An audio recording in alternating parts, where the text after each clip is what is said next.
back to the North American LCS and our championship series between Team Solo Mid and Cloud9. These two teams that have traded possession of first place throughout the split. But ending the season in first comes with the title of Spring Champions, a trip to All-Stars, and a huge boost to their fans. Not to mention the one thing that motivates them both, Korean barbecue. Hopefully we get this spot because it's going to be really hard to win Worlds if we can't win here. We've been working the entire season towards being number one, and being behind TSM the entire time was kind of sad a little bit just because we weren't there number one. It's a milestone, especially against C9, now that there's more competition in NA. Every win we get against C9 is already a milestone. This split has been really rough for us. We started out strong, faltered a bit. If we win here, it's going to mean that the practice that we've been putting in the past few weeks have really been paying off. We sort of weren't top of North America summer split last year, so we really want to prove everyone wrong that we still got it and we can still win. The biggest thing for us winning the split would be going to All-Stars as a team, which would be awesome because any international experience is just a ton of fun. I really want to just see Paris, and I really want to actually compete there and get more experience internationally. I moved here from Europe like a couple of months ago, and it's just like, it would just mean a lot to me if I could manage to go from Europe, come over here and like win the entire thing. If anything, when winning, when playing, when doing good, every play I do is all for the fans and all for my team. So the fans have been with us for a long time. They've been here since the beginning of last split, and some even before that. We have a lot of fans, and it's really nice to see all the fans happy and supporting us.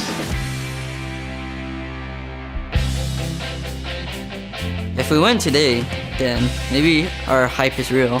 People don't really think that we can win. I mean, we've been faltering a lot. Honestly, all the practice that we've been putting in, it needs to show in these last few games. If we win, I think Reggie's going to take us out for Korean barbecue. A celebration for us if we won would definitely just be food, maybe K-barbecue or something. I'd probably call my mom and tell her we're the best team in North America and I'm probably going to be going to Paris. There'd be a lot of stress gone. We'd be like, yeah, we're number one again. Generally, we try to just take it one game at a time, so we're definitely not going to plan our celebration until we've actually, if we win. The finals between us and Cloud9 is definitely going to be hype.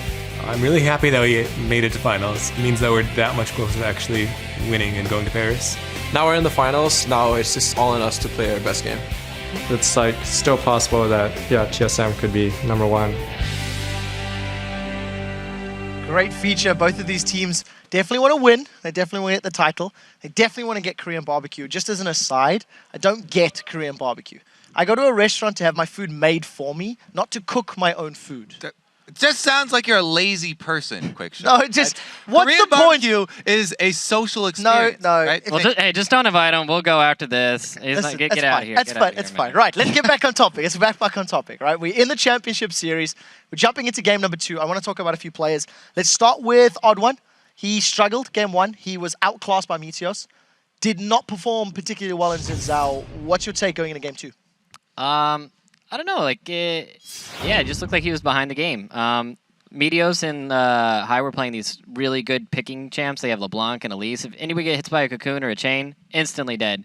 And they're just moving around the map together, taking objectives and picking people off. And it looked like Bjergsen and Odd1 just didn't have that synergy. Yeah, I think Odd1, if anything, he just needs to be a little bit more proactive in his jungle. However, all the blame can't be laid on him. Bjergsen also is partly to blame for a lot of the things that were stolen away from the Odd1. When Bjergsen was roaming and he got caught, and when Bjergsen lost his 1v1, they lose more things in the jungle whenever their mid laner does go down. So those two are really tied together tightly. Trust the jungler to look for someone else to blame.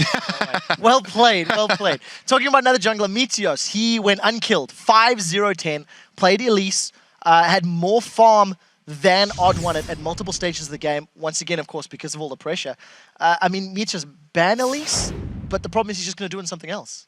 I mean, he can do it on something else, but it's not going to be quite the same. Like, Elise is a really good pick champion and roaming champion, and I would probably take him off of that. He seems to be really comfortable in it. He likes his new build, and he just likes the way he plays around in the team. So unless you're going to pick it, I mean, Odd1 is he likes to play Elise a lot too. So, and of course, Bjergsen's a LeBlanc player as well. So maybe they just pick their strategy from them. I'm glad you say that because High's LeBlanc. I actually said before the game went on, I don't know, like I feel like High is good on LeBlanc, but I'm never blown away.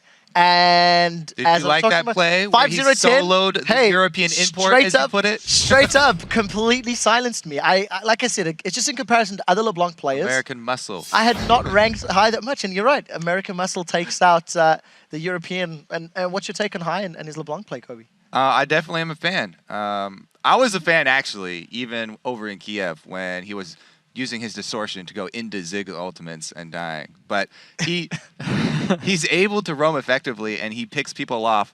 He catches people by surprise. You can even see some of the plays he goes for don't work out, but you can tell he's always looking for those openings. When he was trying to catch people recalling and he wasn't able to burst down Bjergsen, those are the types of plays. He's always looking for those. And we'll see if he can make them stick. Yeah, he's really mindful about his positioning too with LeBlanc too. I just wanted to point that out, especially in like the game yesterday with Curse, where he came in from the side and he flanked them. In order to be a good LeBlanc player, you have to know the right angles to come in. If you just run straight into somebody, which I see a lot of people do, you just end up dead. So, well played by Cloud9. They are 1-0 up. We're going to then send it back over to Freak and Jat for game number 2. Thank you very much, guys. So we are about to get ourselves into this one. I mean, this is such a great match, of course. It's great because we're in the finals, and it seems like the teams are playing their best as well. Yeah, well, Cloud9 is definitely playing their best. As far as TSM is concerned, losing 1 kill to 18 is something that's even worse than the last time they met Cloud9 in the finals. Those games that they played actually back in last summer's championships, 11-24 kills death, then 10-24, and then 8 kills, 24 deaths. 1-18 was nowhere near that. So Cloud9 actually really making a statement in that game. Yeah, they're so controlled. They're not letting anything in. It's weird. And the reason I said like TSM I thought played well is I didn't see like obvious like major mistakes, right? Like Bjergsen won his lane. Okay, he got 1v1. Like that was bad. But like you know, there are like a couple small ones. I guess like Odd1 got caught stealing blue buff, but like these are so small things you typically don't lose a game off of. But I didn't see like a single thing really wrong with C9 in that game. No, Cloud9 played pretty much flawlessly, as you kind of have to do if you're going to win 16 games in a row. Yeah. A couple too many flaws, you're going to lose a couple of this one. So here we go. Picks and bans coming through. TSM starting to learn from the things that Cloud9 was picking. The Lucian ban comes through. Strange though, because they are first pick. Yeah, so there's something else. They have their eyes on something else. I feel like the Odd1, like, he was playing a lot of Elise and a lot of Kha'Zix in the recent past. I want to see if they, like, ban Elise, take Kha'Zix as their first pick game. Well, what's interesting to note, in the playoffs, Midos has played Elise 3 times and High's played LeBlanc 3 times, all resulting in victory. That LeBlanc ban, they block that strategy. And this other big first pick I'm thinking about as well is Soraka. That's the big question, because I'm thinking, like, you know, they're not banning anything they banned last game. The LeBlanc ban, the Lucian ban, right? C9 is still running the same bans they were running before. Jax also was one of the bans, so it's the Kha'Zix ban. They're looking for Soraka. I mean, this means that Dyrus could first pick either the Jax or the Soraka, something that has been banned pretty much the whole weekend for Cloud9 games. Does Dyrus get to play Jax for the first time in like 3 years? Here's the interesting thing about this. Even though Dyrus could play Jax, it would leave the door open for Balls to play Renekton, and then they either play the lane swap game, where Jax is a little bit, can kind of survive against Renekton, but that's not the game that TSM likes to play. If they pick Jax into a straight up 1v1 against a Renekton from Balls, they would lose that matchup. If they do the lane swapping while Jax might win, the rest of the team could suffer, so I feel like TSM is kind of battling against themselves a little bit after this ban phase. Well, we'll see. Elise is available for Odd1 if he wants to play it. Of course, that wasn't a high priority before. They're really talking about this one, too. Thresh could be the grab for special. They can't go LeBlanc with this one. Of course, LeBlanc and Soraka both banned away. And they're saying, you know, if Renekton beats Jax, then let's go Renekton. And Dyrus can run that. Trying to think through TSM's logic here. They got standard lanes in game 1. That's generally what they were going for. So they want to make sure they can at least win standard lanes if they get it again. Of course, that's going to leave them open to Cloud9 doing the 4-1 push, doing heavy rotations and map movements throughout the mid-game, and forcing that way. An interesting strategy to first pick the Renekton. That was when Dyrus went massive, though, in Game 3 against COG, is when he got to play Renekton. Yeah, there was a stat, I don't know if someone wrote it down wrong, but I thought there was something like a 51 KDA with Dyrus on Renekton. He was 5-0 with the champion, and he's a player good enough, like he probably didn't die and just accrued that kind of a KDA. I mean, Meteos had a 38 Lee Sin KDA back in the day, in the earlier part of the split, like, and yeah, he won that CLG game so strongly, like that really just might be a stat line there. Cloud9, the Elise, and interestingly enough, with the Lucian ban, Graves, once again here for Sneaky. That's actually kind of to be expected from Cloud9. When they couldn't get Lucian against Curse, they played Graves, and those have been his 280 carries throughout the playoffs. I actually kind of look at Lucian as just being a slightly better Graves as far as short range, short dash, long range ultimate that can have an impact in team fights. And Cloud9 can play very much the same way, whether they have Lucian or Graves. That's why they picked it here. Yeah, it's going to be a pretty good plug-in for the team. Cloud9 once again taking their time with their mid lane pick. TSM to make their choices. And TSM, I mean, they're taking a very, very long time. Not hovering over anything, just the concentration on the face. You can see them talking, Bjergsen, Oddwin back and forth. A lot is on the table for these guys, right? So much is on the table here for Team Solo Mid. Lucian out of it. And TSM goes for, I think they're going to lock in those Xin Zhao and Corki picks. Obviously, Turtle didn't have the greatest performance last game. Should get outlaned a little bit by Cloud9's duo, and Odd One was not able to make an impact on Xin Zhao, but with stronger lanes, there is a chance that it could have a bigger impact this game.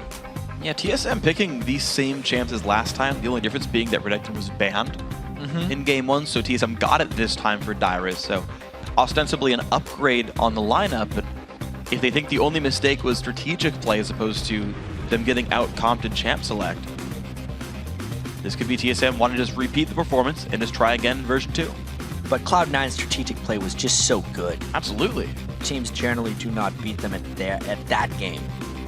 That's what TSM wants to try and go and do. Cloud9, of course, still having their trends as far as pick goes. The supports that they've played throughout the playoffs have been very long-range supports. A couple Morgana, Karma game as well.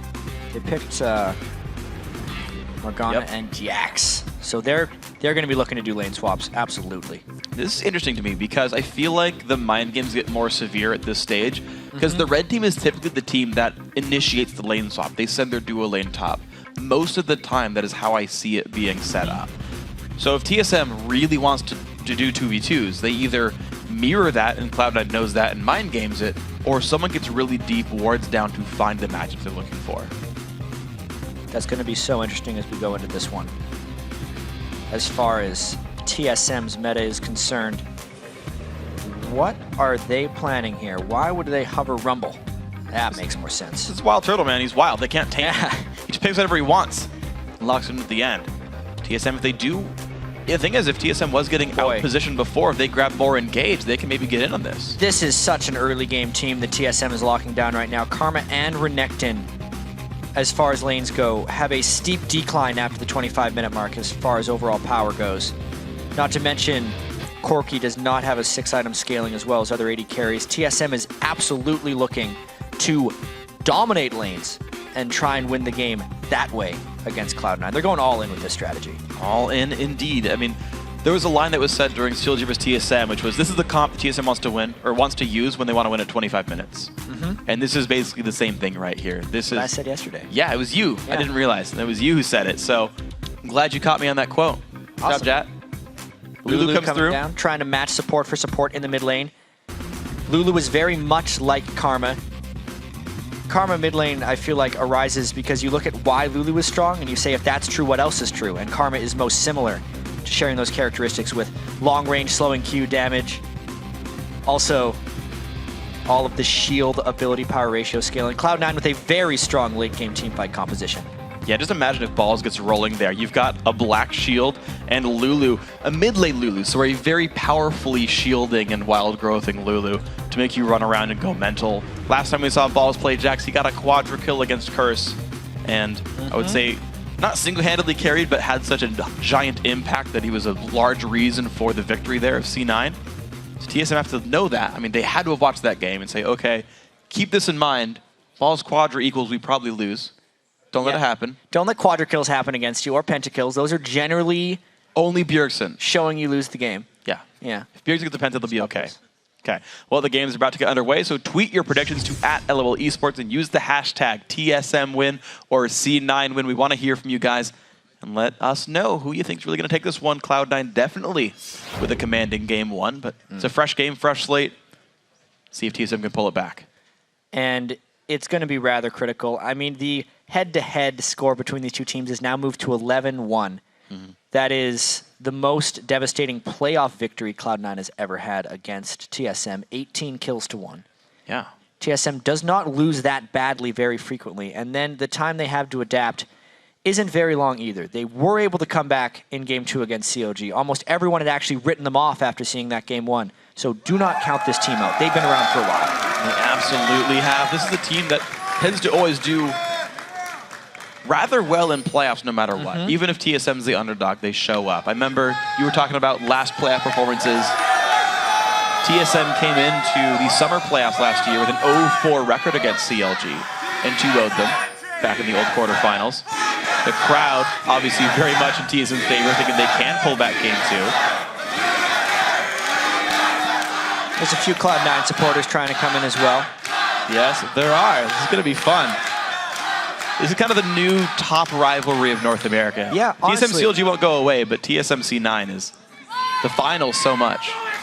Throughout the spring split here in 2014, everyone was waiting for this best-of-5 matchup between TSM for Cloud9 because the whole split, they were head and shoulders above everyone else as far as overall record goes, and they traded the #1 seed a couple of times as far as the standings are concerned. And we're going to get the final standings in just a couple more games. Couple to a few, depending. Couple to a few. If it's a couple, that means Cloud9 wins. Absolutely. If it's a few, TSM still has a chance. Gotta see what it is. TSM still holding the fan vote online. 127 in the game. Battle line so far drawn. Line of scrimmage, but it's a match.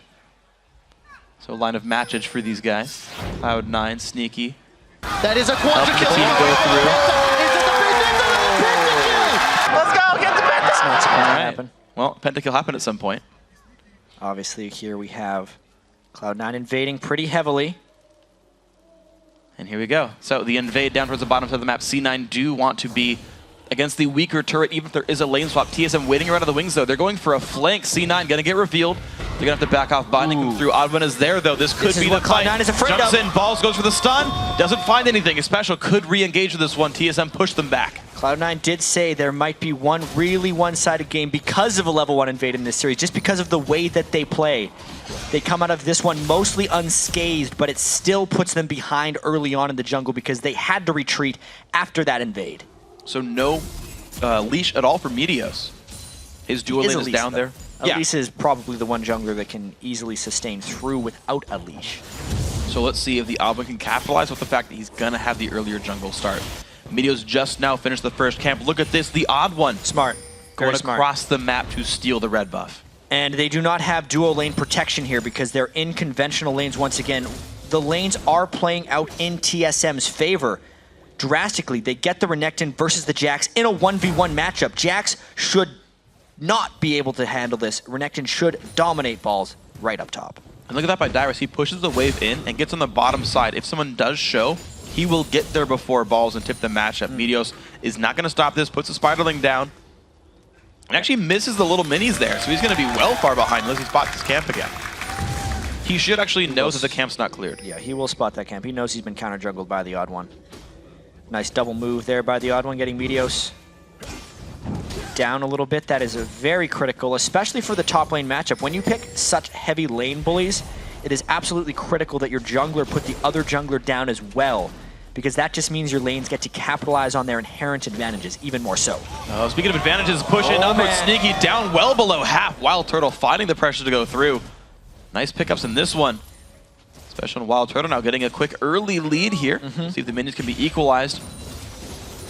And even though it doesn't reflect in the early gold total, TSM has had many things go drastically in their favor thus far. Setting Meteos behind, getting that early damage onto Sneaky, since every time he levels up, he will heal for less if he's sitting at lower health. and the fact that they're getting the 1v1 lanes in the top of the map will all be benefits of TSM. So you're going to see if Elimination can maybe equalize the health just a little bit. Getting some of the damage down with his Spell Feast, Edge, Tormented Soul doing a bit there. Bjergsen pushing very heavily. Meteos only wearing 1 buff, but most of the way to level 4. Trinkets on Dragon, looks for the flank, but that's going to be spotted by Wild Turtle's Trinket Ward. TSM back off, and they're going to be safe. And look at this, Odd1 coming in huge early on in this game too. He was 0-6 in game 1, and he's trying to make sure that doesn't happen again. Setting Meteos back and really controlling this top side of the jungle, which is quite honestly the most important side of the jungle for TSM, since Darius and Bjergsen's success is so critically tied to TSM victories. Ooh, can they dive balls? They know Meteos on the wrong side of the map. Actually, Wards will watch Meteos go towards his Wraith camp, so there's time. TSM knows they've got time, but Meteos is like, hold on. Balls might get dived. He runs right up there. No dive yet for TSM. Oh, this could be absolutely disastrous for Meteos. He comes in, realizes he's been counter-jungled, and he gets jumped on. Some good damage, but a nice cocoon will keep Meteos safe. Odd1 will not find the knockup, but it's a half-health Elise. Not exactly in fighting shape. Yeah, he popped out and stunned Odd1 very quickly, which saves his skin, but does not save his Golem camp. The big one was taken away. And the recall does finish for Balls. He's going to be safe, has the teleport. He can get back if he needs. High. Kind of fighting with Bjergsen. Bjergsen ran up in case there was some kind of an altercation. You saw him on the wrong side of the lane, but that was for the team. And you see it's a 7 minion lead in that mid lane right there. TSM, the tiniest of gold leads right now. Mostly, that is the Darius versus Balls matchup. 39-26. The recall already forced. Balls not even TPing to the lane, so Meteos had to hold that wave under turret. That's an XP and gold advantage. Good Black Shielded special. Doesn't go in for Sneaky. I'm really trying to think as this mid lane battle goes down, why exactly these lanes played out the way they did as far as formations go. And I think it actually did have to do with Cloud9 kind of mind gaming themselves. There's no team in their right mind here in the finals would want to 1v1 a Jax against a Renekton. So therefore, TSM would have expected an absolute swap. So they thought TSM would do it the other way as well. But because TSM just played it standard, Cloud9 actually played it counter standard by putting it up this way, and that's why we see that matchup. Doing a later rotation wouldn't be beneficial. Yeah, absolutely agree. And kind of thinking about it, in terms of the mind games there, I think this is probably the best choice for C9, because if they got it wrong the other way, they'd have the worst push. Yeah. Right? Like you don't want to be double wrong. That would be even worse. There was also that level 1 where Cloud9 put a lot of the invade in, and since their bottom lane was down for that invade, there's no way they could have gotten them into the top lane without falling greatly behind. So the only option was for them to teleport up and meet Darius up there. Yep, so here we go. Bit of a wave freeze now for Cloud9. Wild Turtle, though, going to recall on 60 minion kills, meaning he's got enough to make his purchase of a BF sword if he wants it, and a couple potions just to make sure. So that is with a 7 minion lead, to be fair. So if Sneaky recalls off this, he's only sitting at, he's got 1700. Never mind. Sneaky's fine there. I was wondering if Wild Turtle had enough of a lead that you couldn't answer the recall right away. But that's not the case. Odd1 going to grab his own red buff once again. The respawns have come in. Mina's going to do the same with blue buff for High here. So second jungle rotations, nothing major happening. Just TSM holding the small laning lead. This game is fairly similar to game 1 of the series as far as the start goes, except all the mini advantages were going to Cloud9 in game 1. This time all the mini advantages are actually going to TSM. So you can see that very scary Crocodile in the top lane takes almost half of Ball's health in a quick trade. So level 7 versus level 6.5 right there. Darius once again going for Tiamat. Be a very important roam, actually, to see how aggressive Darius gets to the turret, trying to shut down Balls here. Does take one turret shot, and his Slice and Dice is down now. And the stun's going to land. Help Pick's going to go through as well. Ball's got to be a little bit careful. It gets the ulti. That should be very safe. Nowhere for Darius to go, and Balls secures first blood. And notice how High stopped attacking at the end, because even though a kill onto Lulu is nice, it is way more critical that Balls has the gold to fight Darius. That only evens it out there as the invade continues from TSM. They want to steal the red buff, but it's not going to happen there. It's going to be secured there. Meteos and High helping. The mid laner well away from his lane, letting Bjergsen push that lane even farther in. But it's par for the course, right? Cloud9's mid laner, 55 minions only at 9 minutes. But it got his team first blood, and he got his team a red buff. High plays for his team, not for himself. you're seeing the evidence right here. It was a very timely roam up to catch Darius. It did even out the gold in the top lane. Especially with that Tiamat coming in from Darius, it is critical that Balls gets to his Blade of the Ruin King as quickly as possible. And it's interesting how differently timed these blue buffs are as well, looking at the factors in the map. Ooh. Nice little pick. The ulti goes through. Lemonation wants this kill. The tether's still there on a Wild Turtle, but he takes a lot of damage on the backside. Ulti comes if. Summoner heal. Yep. Bit more than needed, I think, but especially going to take some harass again. Lemonation also forced away. One summoner down for TSM. Yeah, this is going to be turning into a brawl. High again trying to roam. He's got to be careful not to over-roam and lose control of his mid lane turret. A lot of pings going down here, whether to try and stop this push or just take the dragon, because Darius is waiting in the wings. This could be all kinds of interesting. Maybe a bit of a 3 versus 2. TSM making their way down. Put a ward to make sure it's all safe. Meteos goes back in. He'll save the wave. TSM needs to make a play right now. Darius has abandoned his post in the top lane, so they either have to get a push on the mid lane or a straight down to the dragon. High trying to harass them as much as possible. They are really just delaying. A fight here would be suicidal by Cloud9. Well, Darius has teleport. Balls does not. He's going to push this top lane up and get some experience back, but TSM says, you know what, screw the turret. We want the money from Dragon. Special leading the charge in this one. This will go over, and the turret won't even die. Bjergsen's actually getting a bit of a catch there onto High. Some damage comes through. Meteos. Cocoon's gonna land on Wild Turtle. Darius Special is gone right now to locked 44. up. Oh my gosh, Special about to fall. The chase down. Sneaky gets it. Wild Turtle in bad shape. Repel comes through for Meteos. He finds a second. Advin's ulti not quite coming through in time. Elimination taking big poke. But Bjergsen getting binded means more damage comes through. Adwin low on health. Cloud9 get 2 kills for Dragon. This is just such an awesome series to watch because you see TSM making really smart plays, but then Cloud9 still finding a way of taking advantage. At that moment, TSM had a roam down bottom from Darius, as they do a little brawl in the top lane. A roam bottom from Darius, but then because he had went back to the top, Cloud9 then found the engage. It was smart of Darius to go up because they got the dragon, he needed to get back to his post, but then TSM didn't expect that immediate aggression from Cloud9. That's why they're able to go in and get those kills, chasing everybody down. And Balls gets away from the fight, no worries.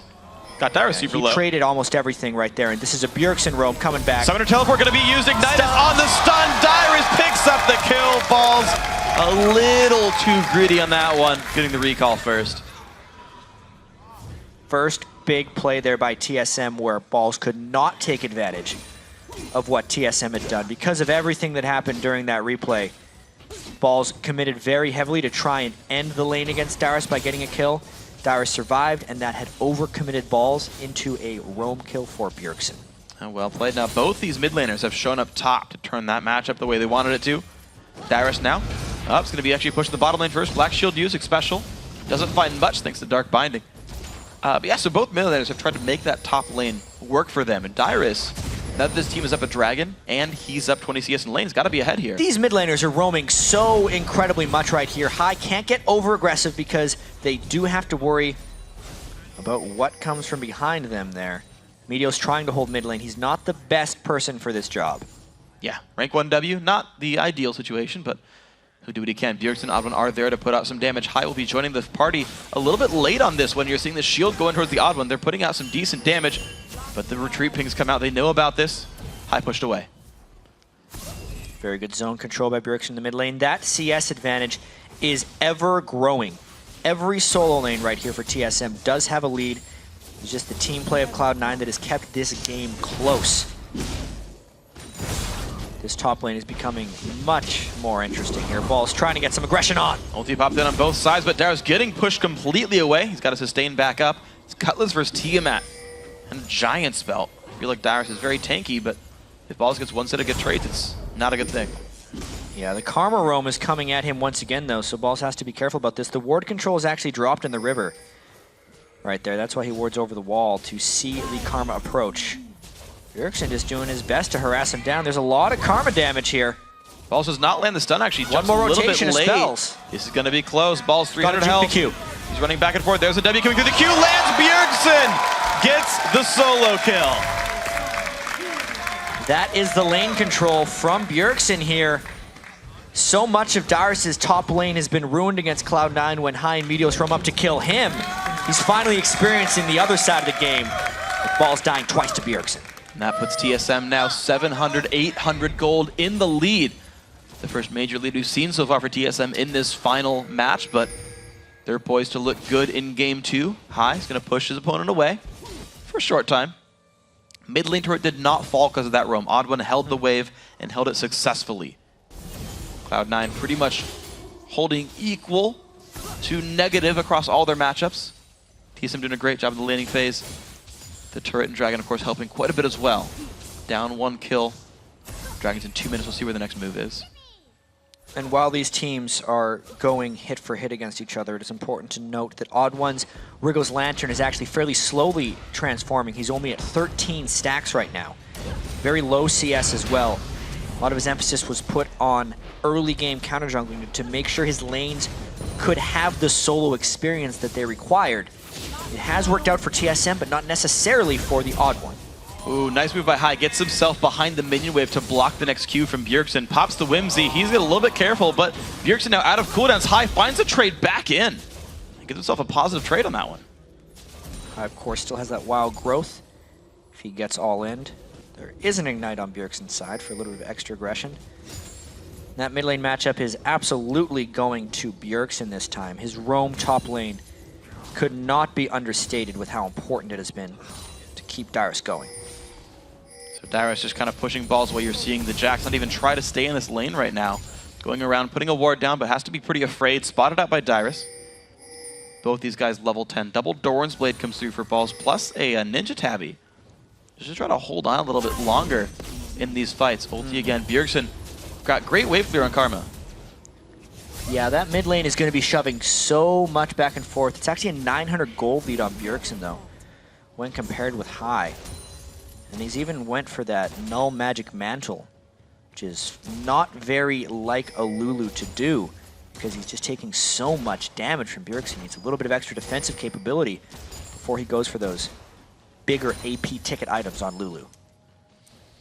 So the game's slowing down a bit. We haven't seen action since that kill in the top lane. These guys trading farms, 600-700 gold, still the difference. But Dragon's up in 4. I think with these teams, so many moves will have a chain reaction off of the Dragon plays. We can see the beginning of it right now. TSM trying to get a pre-Dragon gank down so they could take it without contention. And Meteos hoping that that's going to be happening, is trying to gank the top lane. This would be a turret trade / kill trade. TSM goes, so does Cloud9. Okay, level lead for Dyrus. He goes in, but Meteos as well. Ball's trying to take this one down. The CC. The flash cocoon lands despite Dyrus' flash. Will the second rotation be enough? Down to 500 health. The turret dive now coming through. What does Dyrus have? Doesn't land anything. Balls picks up the kill, and he's got teleport, but TSM take the Dragon for it. Yep, an absolute trade of objectives right there. Almost worked out for TSM if Dyrus could have flashed a little bit sideways from that cocoon, but he flashed straight away, got hit anyway, and Cloud9 could chase down. But because they chased so far and Dyrus already had a lot of advantage in that lane, it's a kill for Dragon instead of a kill turret for Dragon. Yeah, that was so impressive there. Dyrus, despite going down, took one, I think, properly for the team with that one. And I also got to assume with how good C9 are, they knew Dragon was right then. They knew there was no counter gank. Odd1 was taking Dragon right then, but as you said, the minions not able to pull through for C9. That was that good for TSM.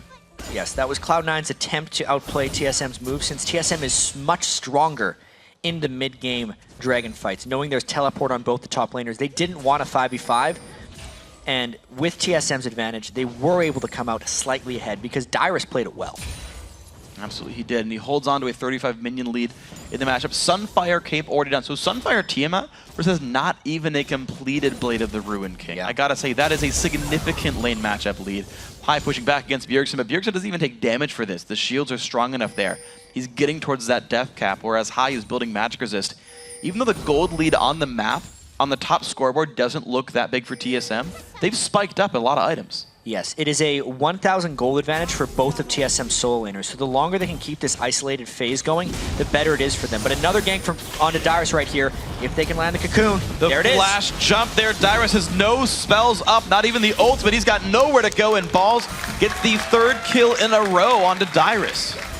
Right now, Cloud9's strategy is just get Balls going. They continually gank for him. They want Jax to be a threat in the late game, and it is very tense at this moment. All the ganks have exposed them in other areas. You can see the rest of their lanes, especially the mid, are struggling a little bit, whereas Balls isn't even doing that great despite all of the gank assistance.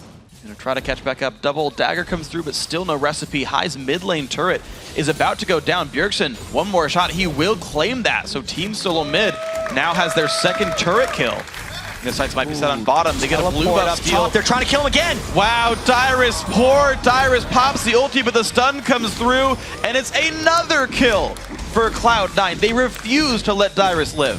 That was a straight up mistake. Cloud9 also pushing down bottom lane because they were getting flanked from behind. This could be a very dead duo for Cloud9 in the bot lane. Elimination's got to be careful. Lands a root onto Special, but there comes the nice solar flare. It's not going to be the Zenith Blade, and here comes High to keep him safe. Top lane outer turret goes down, and C9 get away. Cloud9 is actually escaping this. They had no business getting away from that one because it was pretty much a pile-on dive to the bottom lane. They went the only place where TSM wasn't and still got out of this one. Plus, they rotate for a turret push in the mid lane. It's down to half. Cloud9 can't stay too much longer. So they're going to back out on this one. So, geez, a lot just happened in the recent past. We're back to an equal game on gold. Balls sitting at 4-2 and 0 score with this one, holding onto the bottom lane. He's only 200 gold behind right now. They trade blue buff for blue buff if we look at the big picture here. Did he not get that? Lemon got it instead of High. That's not good. That was greedy, too. Yeah. There's no one around. He just dark binded it and said nope. Whoops. To be fair, they both have the same score. Equal participation. Lemon's having just the same game as High. But really, trying to track what just happened, Dyrus made his first mistake of the game right there, teleporting to the top turret. It is so easy to underestimate the strength of Jax when he has full attack speed stacks while beating on your turret. Engaging on a mid-fight Jax is nearly suicide.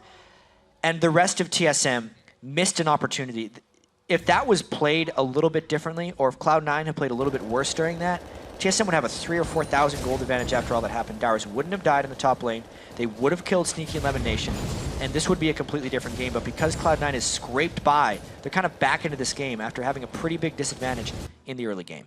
And look how passive now TSM started to play. Wild Turtle, no one was on that side of the map, but didn't have vision. He was last hitting with rockets. He's afraid of the minion wave, just at equal footing, with a turret like on screen. It's true.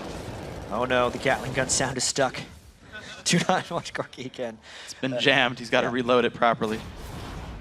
Bjergsen, take better care of your gun. Bjergsen's death cap is incredibly critical here, though, because the advantage between High could actually be one of the big things that decides this game if they can force some mid-game team fights in a minute around that next dragon, or with some nice turret pushing. Everyone on TSM trying to group up and take advantage of this. Wild Turtle shooting that turret down as fast as he possibly can. Taking a bunch of damage in this one. Minions are still there. It's going to be a good collapse. TSM does take the tier 2 turret down in the bottom lane, making that 4-2 and a 700 gold lead. I'm sorry. The rest of TSM is actually trying to rotate down to the mid lane right here as the turret is being pushed by High and Meteos. Oh dear, that is some big moves right here. Everyone on TSM trying to come in. High trying to escape this one. All right, the repel does get him away there. The cocoon's going to land on the odd one. It's going to be C9 still trying to run away. Thankfully, there's no outer turret blocking Meteos' path. He is still in the escape. Good whimsy by High. Has to flash the Glitter Lance finds onto many. And that will be C9 getting away. Game sounds have been taken down a little bit just because of the Gatling gun, as we fix that on the spectator end. But this is now a bottom lane push by Sneaky right here. They're starting to even out the turrets from TSM. If TSM loses control here, there is some big penalties for that overall in their chance for this win. And Dragons in 7 seconds. I want to know what, because the thing is, like, I feel like teams aren't even going to be team fighting for Dragon necessarily. I mean, maybe they do in this case, but every time Dragon's up, something else happens too. Well, with the Dragon up right now, it is very critical that TSM come to get this, but it's been an early start by Sneaky. He's getting a little bit low. This is a very critical fight. TSM is trying to make it enrage and will want to fight. Both top laners have their teleports there, but then Flash the other side of the map, flash engage. Wow, yes, the odd one. He trades his life, but down goes Lemon Nation. Knock up from High. It's a 2 versus 3 in this battle to a certain extent. The fight's coming through. So 1 for 1. Sorry, I got that one wrong. There we go. The battle's still coming across. Welcome to the back line. Gets the heal, staying alive. Bjergsen, though, gets locked down, and he's going to fall. Sneaky cutting back away from Xpecial. High trying to help his team out, but Xpecial, the dash over the wall. Sneaky survives this one. Now Xpecial is on the run. The outplays in these fights, they are playing at such a high level right now, and TSM is just barely losing out these ones. Ball's actually teleported to the bot lane to try and continue this push after dueling Dyrus, and they clean up on the backside. Nicely done for that one. It's going to be another kill, making that a 3 for 1 overall, despite the great Dragon steal from the odd one. That's the thing that keeps TSM in this game as well, is those Dragon steals from the Odd One. After losing the fight, it would have been devastating if they lost even more. So they sit on a 600 gold deficit right now. TSM had a lot of good looks in the early game here. Some good plays. Dyrus was winning his matchup, but now that Renekton is 1-4-0. Not the kind of score you'd want from someone you expect to win the lane. Yeah. But that was all of C9's attention. Everywhere else, it went great for TSM. High roamed up there. Almost all of Meteos' ganks were there. They spent multiple turret dives on it. They really care about the late game of Jax and making sure Balls can do that. They picked Jax into the Renekton matchup, so that's kind of how they had to play this one. And it's just been a matter of how much can TSM take while Cloud9 puts so much attention towards that top lane. See what it ends up being. TSM want to control Baron right now, though. This is their area of the map that they want to hold. 800 gold deficit means basically nothing. As you talked about, Bjergsen having a death cap versus the Merc Treads of High is such a substantial advantage that we can see if TSM can turn a fight off that without Bjergsen getting caught this time around. Trinity Force also done here for Wild Turtle, so he's hit a power spike. There's some extra MR on X-Special. He shouldn't be taking too much damage from High either. Yeah. It's actually a 2,000 gold difference between High and Bjergsen, so the gold is distributed much differently across these teams, because the overall gold lead is advantage of Cloud9, but that means the other 4 members of Cloud9 are actually 4,000 gold ahead, the 4 members of TSM. So it's kind of playing out the way you would expect. Bjergsen is trying to be the hard carry, the sole holder of their gold lead, whereas Cloud9 is more evenly spread out and High is in a more supportive role for his team. Speaking of being sort of supportive for the team as well, Lemonation, you talked about it last game, but him going for the 40% CDR build, same situation here. Aether Wisp picked up, so soon he'll have the Twin Shadows once again. And those upgrades, when he gets there to the massive Dark Bindings, of which he hits one right there onto Bjergsen. Yeah. Makes him take some damage for the ward sweeping. Bjergsen can't afford to get caught by those Dark Bindings in the open. It's okay in the Baron Pit like that, but it's a 3-second route, and he has no tenacity. Plus, there is no Michael's completed on X Special. There's no escape if he gets caught by a Dark Binding. Cloud9 would kill him. None at all. He's got to be a little bit more careful about this one. Does not even have flash either, so Bjergsen has to be doubly cautious.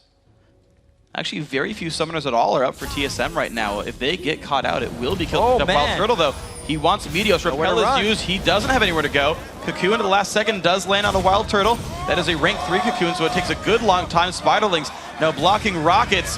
No damage taken by Meteos on the retreat. Good escape right there. Elimination, good Black Shield, doesn't quite find Dyrus. TSM is going to want to control this one immediately, though. They saw High was in a side lane, and now the jungle threat for Cloud9 is down.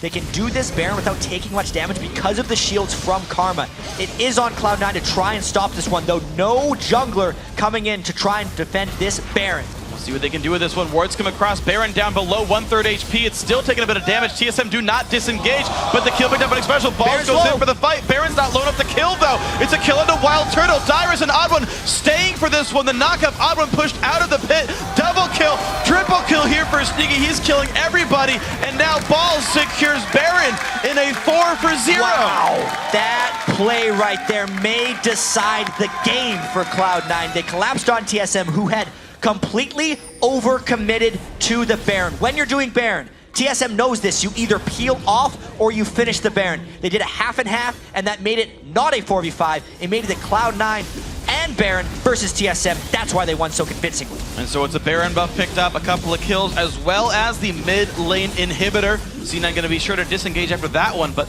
they swept the minions away and now hold on to a significant 7,000 gold. Taking another look at this one, X Special went in while Dyrus was ulted on the Baron, and he didn't even peel off. Then it's dead. It's now a 4v4, and they're still hitting the Baron instead of peeling. It's not low enough to do that at that point. Cloud9 uses the free time to decimate the TSM team trapped within the Baron pit, and they take everything from TSM.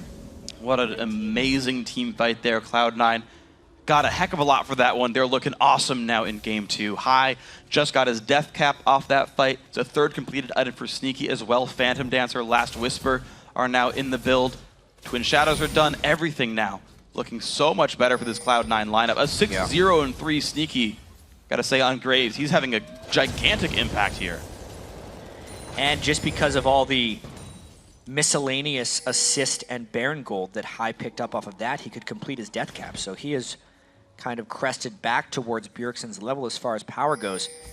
Karma and Lulu, arguably Lulu actually has better late game scaling, and since we're now 30 minutes into the game, it's actually swinging back towards High. Balls though, wonder if he can take on 2 of them. Bjergsen out under there. It's going to be the root. Landed Balls puts the stun up and goes for Bjergsen. How's the damage going to be? The knockback from the odd one. The jump in towards Bjergsen. The shield not keeping him quite alive enough. The damage still comes through the flashes. Very successful for Bjergsen. That is a shutdown going to the odd one of the Pharaoh Flare, but that was all for Dragon, and they push in the bottom lane for Cloud9. Committed 3. What can Cloud9 get back on the other side? Every time TSM makes a move, Cloud9 tries to take an edge. They get the turret off of this one. All right, global gold lead even bigger for C9. That is a Baron off of Balls and a bit of a shutdown gold, but still you got to say better for the red team. 13-4 in this game. Still 8,000 up, and they own the jungle. What an interesting turn of events in this game. Cloud9 was really pressed for so much of the early game. And we said in Champion Select that TSM was really all in at winning this game in the first 25 minutes. The way Karma scales, the way Renekton does, so much lane advantage, but now he is no match for Jax. You actually saw them having to put 3 people in the top lane just to take down Balls. The odd one, even though he has transformed his Pharaoh Flare, it's rather late. He's not incredibly powerful with it. Meteos with his % health damage and his magic penetration is more substantial of an impact than Xin Zhao right now. And obviously, because of all the kills the Sneaky's picked up in team fights, and even though Graves isn't known as a tremendous late game carry, when compared to Corki, he has more power. So everyone on Cloud9 now, because they've crested that 31-minute mark in the game while actually holding a gold lead, are even more ahead of TSM at this juncture. So let's see what we can do with this one now, because Cloud9 going to look to turn the screws. They are not a team to wait around when they have the lead. This is a group of guys who close their games out rather quickly and efficiently, and right now the focus is on the bottom lane with Ball split pushing top. Teleport is available on the Jax, and the wave is cleared away. 3 to 4 members now of C9 waiting for this next wave. TSM waiting to defend. And here comes the siege. Cloud9 has the same synergy here with a 6-second cooldown on the Cocoon and a 6-second cooldown on the Dark Binding. They're just going to take pot shots at TSM until they find something. And if they do, they can dump down a whole bunch of damage with Glitter Lances and Graves AoE. Well, Turtle does take some poke there. So they found one piece of the puzzle. There's a Bloodthirster for lifesteal, though, for the Corki. Maybe he'll survive that one. There's the push in from Dyrus.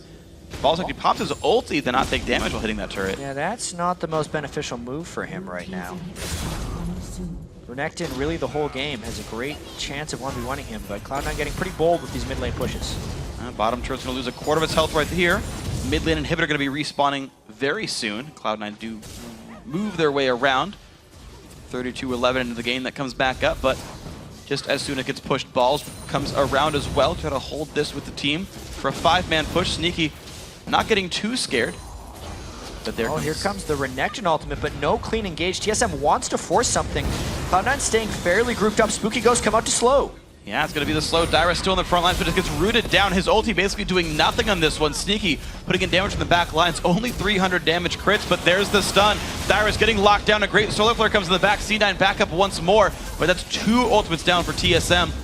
Very pokey team fights, but Cloud9 a little bit stronger after all that. Gets the inhibitor and backs away unscathed. And that goes down 144 until Baron respawns, meaning super minions will threaten TSM's base while Baron is on the map and in play. Something that C9 might just wait around for. We'll have to see what they choose to do with this one. Ball still just getting as much gold as possible. He's actually counter jungling. I guess that's Larry the White Camp, right? Quick shot, so that's the way that one's gonna work. And still just gold being accrued. C9 waiting for their next opening. Cloud9 has been able to wait a very long time this game in order to make this happen. All of the ganks that Meteos prioritized towards Balls are really paying off for them at this juncture in the game. So much of it really does have to go down to that split decision from TSM where they were not on the same page around the Baron pit. That is really a huge detriment to their overall strategy here, because that was their moment. That was when they were strongest. I feel like past this point, they're really just hoping that Cloud9 makes a mistake. And Cloud9 is not the type of team to make errors this big. It's very unlikely for these guys. They very, very seldom lose a game when they've got a gold lead. The Siege bottom didn't do much. All they did was really recapitalize on the mid inhibitor going down and kept that one as pressure. The minion waves all past the river for these guys, though Dyrus wants something to say about that one. And we'll see. Baron, 24 seconds away. Dragon 113. Well, 108 now. And this seems to be the objective control game. C9 taking it nice and slow. They know TSM very good at defending. Yeah, a lot of this just has to do with TSM being able to keep control of those super minions. They cannot let them reach their base. Luckily for them, it is the mid lane, which is a reachable lane as far as TSM's clearing is concerned. It's actually time that Cloud9 could find a fight if they get the right initiation. Kind of trying to cut TSM short there. Not quite found. Twin Shadows halfway back in the cooldown. The Ghosts did return, at least partially, to Elimination. And there we go. Mid lane, not immediately threatening, but Cloud9.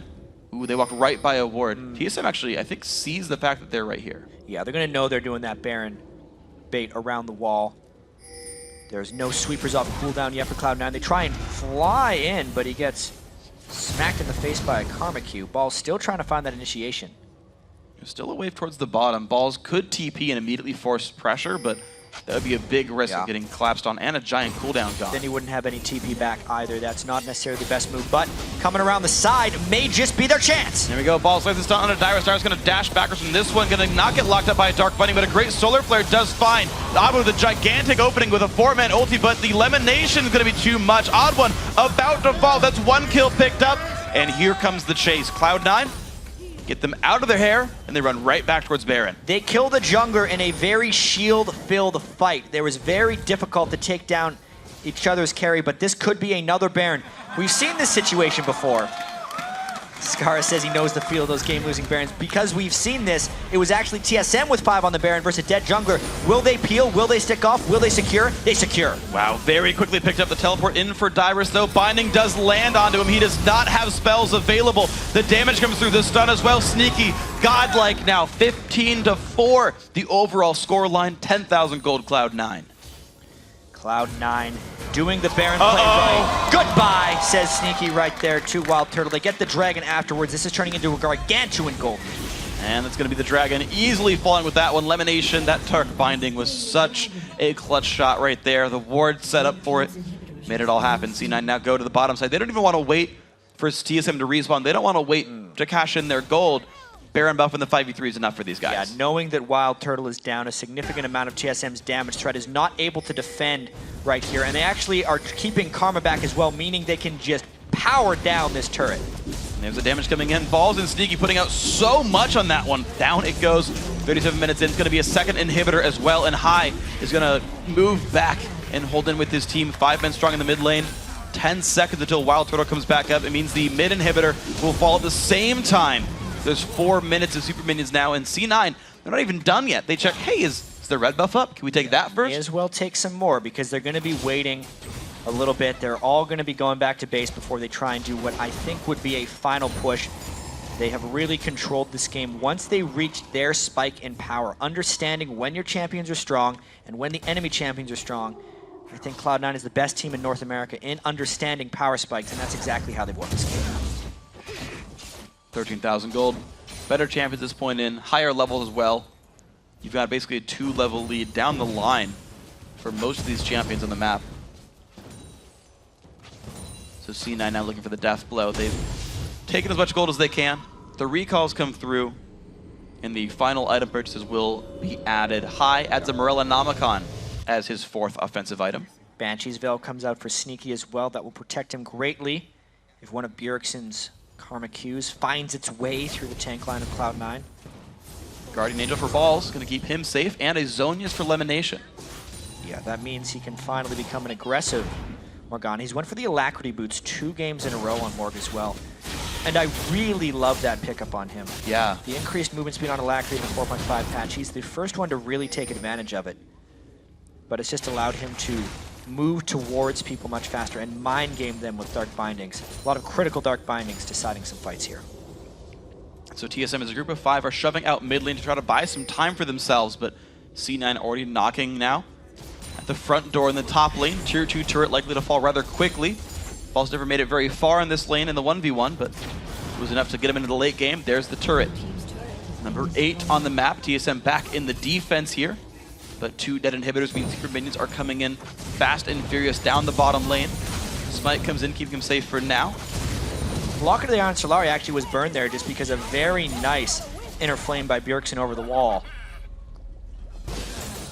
Now they're going in the side of the base, making this turret nearly indefensible for TSM. Balls also had his attack speed stacked up, so he was even more threatening when he came in. There's a giant wave in the bottom side of the map hitting the Nexus, meaning that Wild Turtle had to defend that. This will be inhibitor number 3. Solar Flare comes in, special dives. There's the ulti from Lemon Nation. 1 kill already. It's going to be many more for Cloud9. Dyrus cannot stand back here. Sneaky and Meteos will kill him. That's a double kill for the Cloud9 jungler. Now in towards Bjergsen. Balls stays alive. 1 more kill picked up. 2 more kills picked up. Only Wild Turtle is alive. The binding lands, and why not secure the kill real quick? That's going to be picked up there, and that is game 2 now. Cloud9, 1 game away from the Spring Split title. This one took him a little bit longer.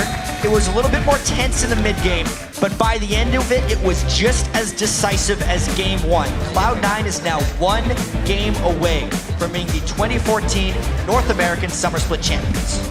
And you can see it's confidence on their faces. I think Hai just said yep right there. They know everything that is happening in this series.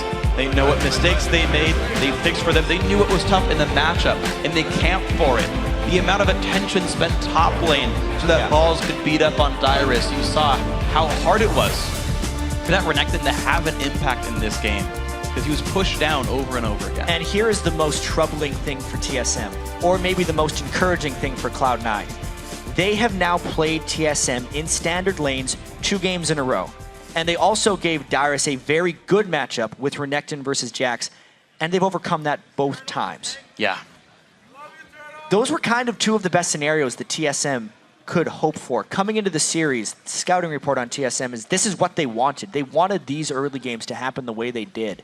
And Cloud9 is beating them at it, which is just a very bad sign for TSM, considering they now have to win 3 games in a row. We've seen it. We've seen teams come back from an 0 to a best of 5, but that is a tall order. TSM, that's in front of them here. We'll see if they can do it. For more on Cloud9's win, let's send it back over to Quick Shot, Kobe, and St. Vicious. Thank you very much, Freak. With that win, Cloud9 is now 9-0 in playoff games and are only 1 game away from clinching the title of Spring Split champions. Both of these teams went into the game straight head-to-head matchups for the 2nd game in a row.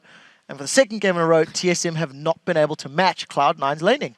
Yeah, I mean, actually, no. The Renekton was a really good pick that game, and he was bullying really hard on the Jax. But Elise just kept going top. Meteos was babysitting him the whole time. He knew that he had to get Jax ahead. He needed to just like take care of him for a little bit, and he like grew him up like a little plant out of a seed. And he's like, "Oh, that's a really fed Jax," and he just ran everybody over.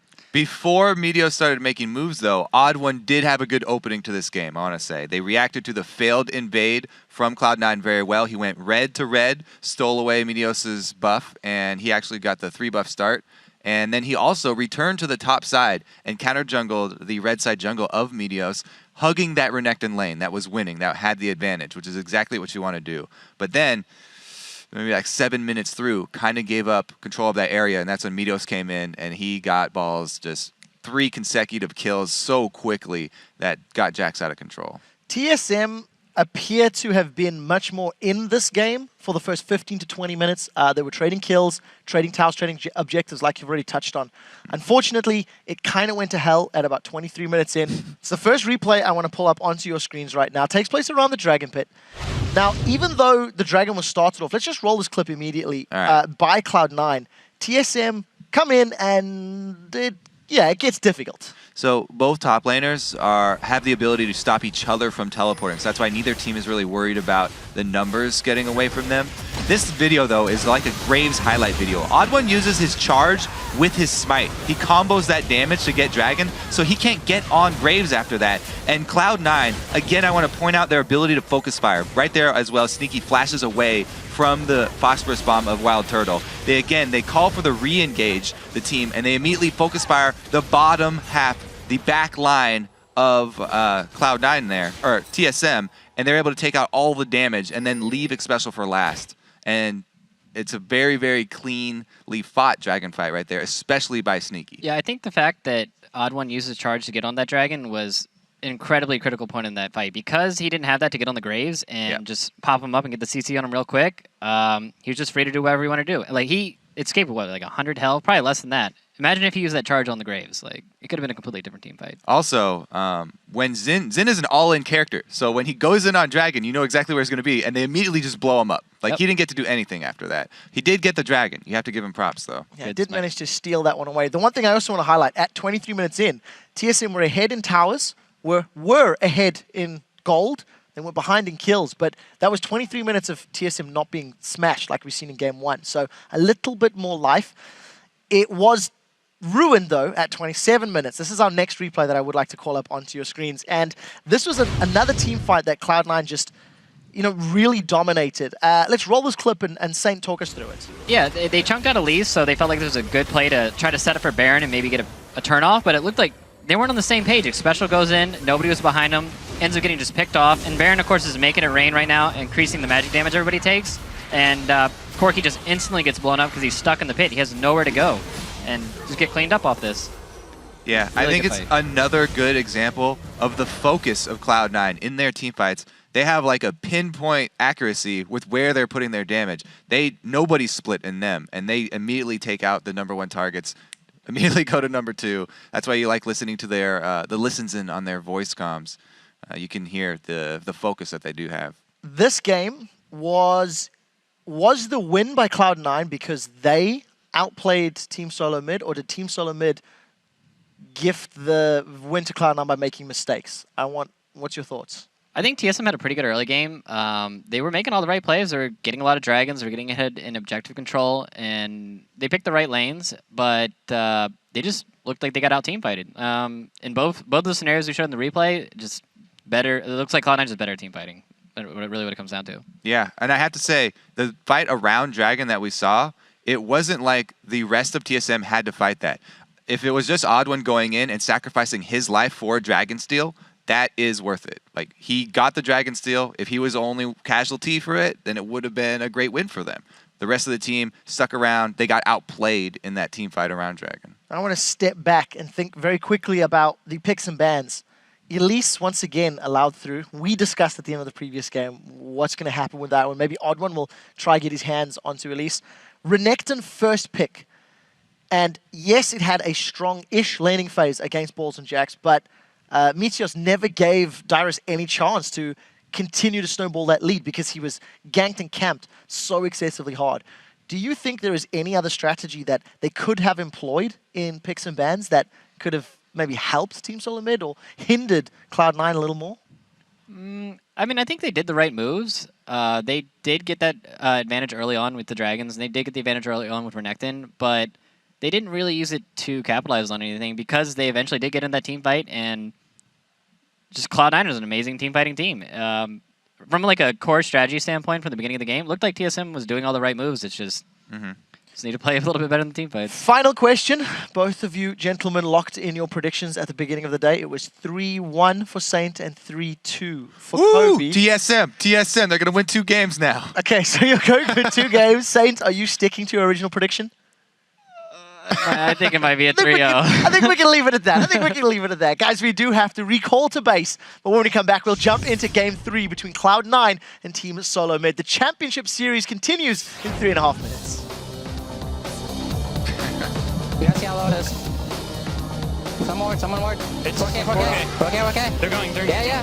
Especially. I'm coming over. Hit him. They're finishing. They're finishing. Go turtle. Kill turtle. Kill him. Yo, try to go Odd one. I got you, Lemon. No one hit Baron. Odd one. Finish him. Zone him out. Finish Baron. I'll zone him. Good shit, guys. Good shit. Yes. Good job. Let's go.